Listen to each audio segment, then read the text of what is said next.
Israel saat ini telah mengalami kekalahan di front utara selesai digempur perlawanan Islam di Lebanon Hizbullah tanpa henti. Hal itu menyebabkan warga di utara pergi meninggalkan wilayahnya dan takut untuk kembali sebelum konflik berhenti. Kepala pemukiman Kiryat Simona Avijay Stern mengimbau penduduk pemukiman di utara untuk tidak kembali ke kota. Melalui pesan yang disebarkannya, Stern menyebut penduduk Kiryat Simona tidak perlu kembali selama kenyataan di perbatasan utara tidak berubah. Menurut media Israel, wilayah utara saat ini telah kosong ditinggal penduduknya. Banyak yang meragukan apakah wilayah itu dapat direhabilitasi dalam waktu 1 tahun atau lebih. Sementara itu, media Israel mengatakan bahwa penduduk di utara marah atas pernyataan Menteri Keamanan Israel, Yoav Gallant. Yoav sebelumnya menyebut militer Israel telah memperoleh kemenangan di utara. Disebutnya pemukim di utara sudah dapat kembali ke rumah masing-masing. Namun pernyataan Menhan itu membuat banyak ketua dewan dan penduduk di utara marah. Mereka tetap khawatir bahwa gencatan senjata akan mengakhiri perang di utara, namun tidak mengubah ancaman dari Hizbullah secara permanen. Seorang warga khawatir akan ada pertempuran lain yang jauh lebih besar dibanding serangan Hamas pada 7 Oktober 2023.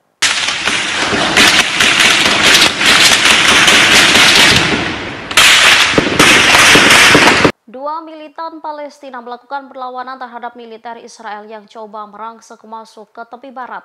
Bentrokan bersenjata pecah hingga kendaraan militer Zionis diledakkan menggunakan alat peledak.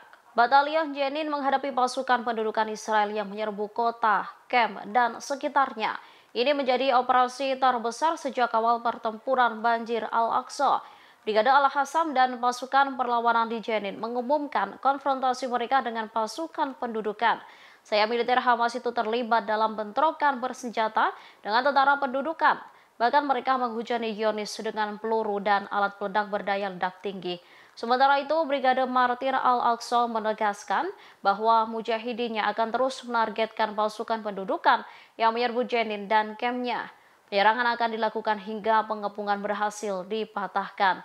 Brigade juga mengumumkan bahwa pejuang mereka telah menargetkan gerbang pemukiman Zid Zar di selatan Nablus dengan peluru berat. Perlawanan tak ada yang terluka dan kembali dengan selamat. Pejuang perlawanan menghalangi kemajuan pasukan pendudukan yang menuju sekitar rumah sakit pemerintah Jenin.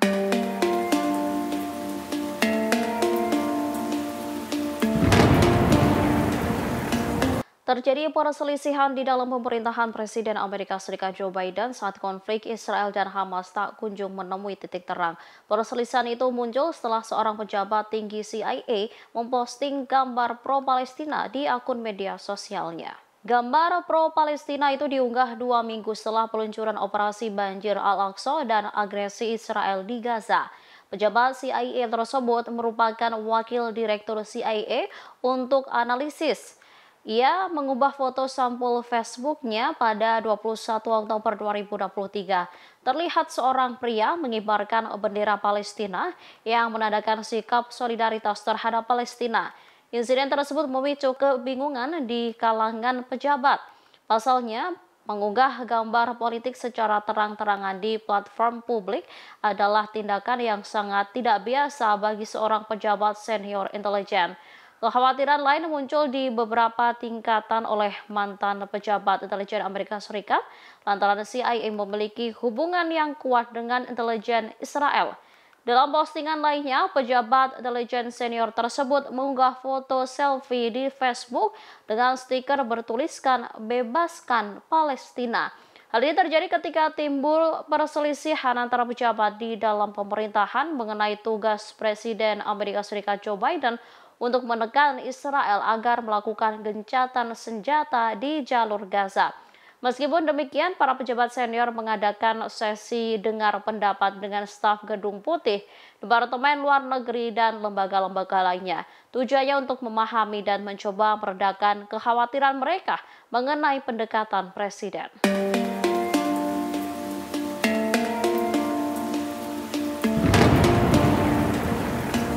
3 tentara Israel tewas seusai terlibat pertempuran sengit dengan Hamas. Namun jasad ketiga militer Zionis tersebut saat ini masih berada di Gaza lantaran ditahan oleh kelompok perlawanan Palestina. Pasukan pertahanan Israel pada Selasa 28 November 2023 mengumumkan kematian 3 tentaranya. Kematian ketiga tentara itu menambah jumlah korban tewas tentara IDF sebanyak 395 orang. Identitas ketiganya yaitu Sersan Staff Tomer Yakov Ahimas 20 tahun, Sersan Kirill Brodsky 19 tahun, dan Sersan Shaken Dahan 19 tahun. IDF sebelumnya mengklaim ketiga korban telah diculik oleh Hamas. Namun setelah memeriksa bukti baru, IDF memutuskan bahwa mereka telah terbunuh pada hari serangan itu terjadi. Kepala Robi Militer menguatkan temuan intelijen tersebut dan menyatakan tanggal kematian mereka adalah 7 Oktober. Wali Kota Ramat Gan Karmel Syama menyampaikan bela sungkawa kepada keluarga ketiga korban. Ia menyebut ketiga tentara itu tewas kemudian dibawa ke Gaza oleh Hamas. Sigat Egal, ibu dari Shaken Dahan, menyatakan bahwa dia tidak akan menjalankan masa berkabung tradisional Yahudi selama 7 hari sampai jenazah putranya dikembalikan dari Gaza.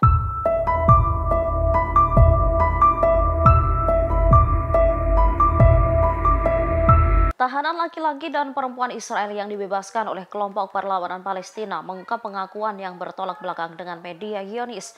Mereka bahkan membantah klaim media Barat dan Israel mengenai demonisasi Hamas. Para tahanan tersebut mengungkap perlakuan manusiawi Hamas saat mereka disandra.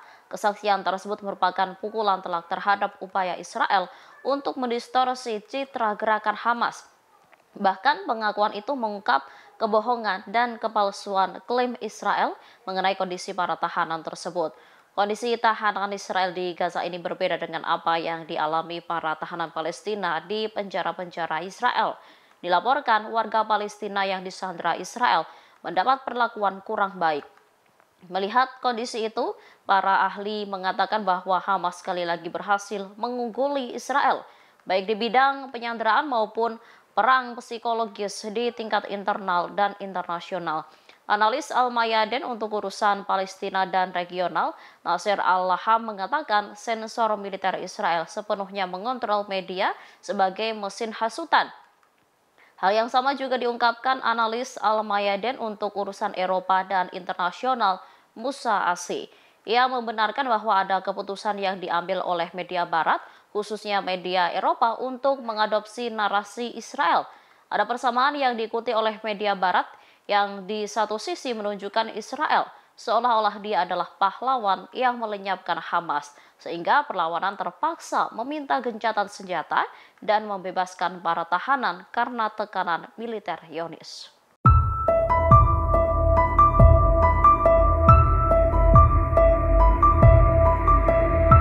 Amerika Serikat mengaku tak memiliki dana tersisa untuk membantu Israel. Militer Zionis pun dimungkinkan tak akan lagi mendapat kiriman bantuan senjata di tahun 2024 mendatang. Diketahui Amerika Serikat telah membantu Israel dalam agresi tanpa henti di Gaza seusai operasi banjir Al-Aqsa pecah pada 7 Oktober.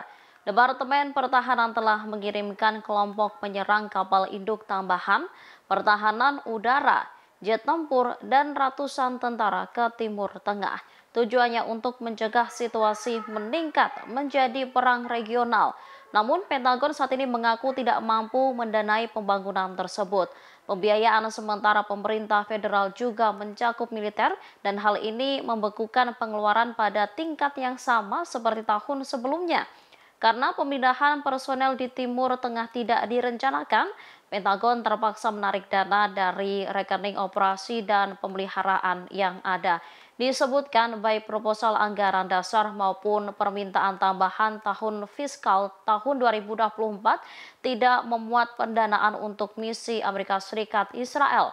Hingga Selasa 28 November sore, Departemen Pertahanan menyatakan bahwa pihaknya masih berupaya mengeluarkan perkiraan seluruh biaya dukungan Amerika Serikat untuk perang Israel di Gaza.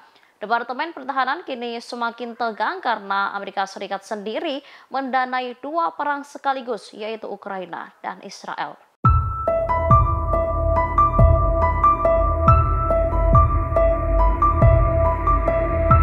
Pasukan Israel yang berada di jalur Gaza mendapat pukulan sengit dari perlawanan Islam Palestina Hamas. Oleh karenanya, mereka memutuskan untuk menarik pasukan dan mundur dari jalur Gaza. Surat kabar Israel Yediot Ahronot dan situs Ynet menyampaikan kesaksian tentara Israel yang memasuki pertempuran di Gaza. Para prajurit Zionis dilaporkan terjebak dalam penyergapan perlawanan. Mereka dibombardir Hamas menggunakan beberapa jenis senjata dari berbagai arah. Pendudukan Israel mengalami cedera yang cukup serius. Para prajurit yang berada di medan perang menegaskan bahwa persiapan untuk pertempuran tersebut tidak berjalan dengan baik. Alhasil, Komandan Kompi menarik mundur pasukannya. Apabila langkah tersebut diambil, dimungkinkan banyak prajurit Israel yang akan tewas. Namun selesai mundurnya pasukan itu, seorang komandan Kompi dan wakilnya dipecat. Pemecatan itu menyebabkan keributan di tentara Israel. Situs Ynet Israel melaporkan pada Senin 27 November 2023 tentang memburuknya krisis kepercayaan dalam tentara pendudukan.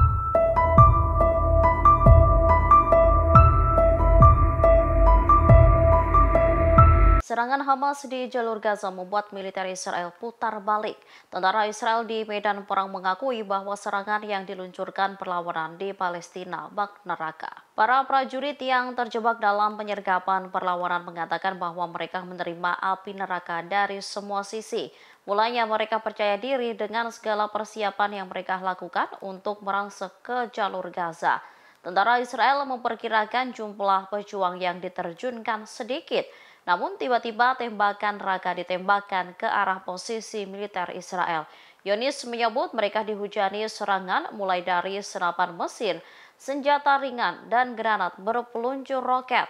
Serangan diluncurkan oleh puluhan pejuang dari berbagai arah. Para prajurit menyatakan bahwa masalah tersebut dengan cepat berubah menjadi pertempuran penyelamatan. Pasalnya banyak dari kelompok pendudukan yang mengalami cedera akibat terjebak dalam penyergapan perlawanan. Akhirnya Komandan Kompi menarik mundur pasukan agar tak menyebabkan korban jiwa di kalangan IDF bertambah.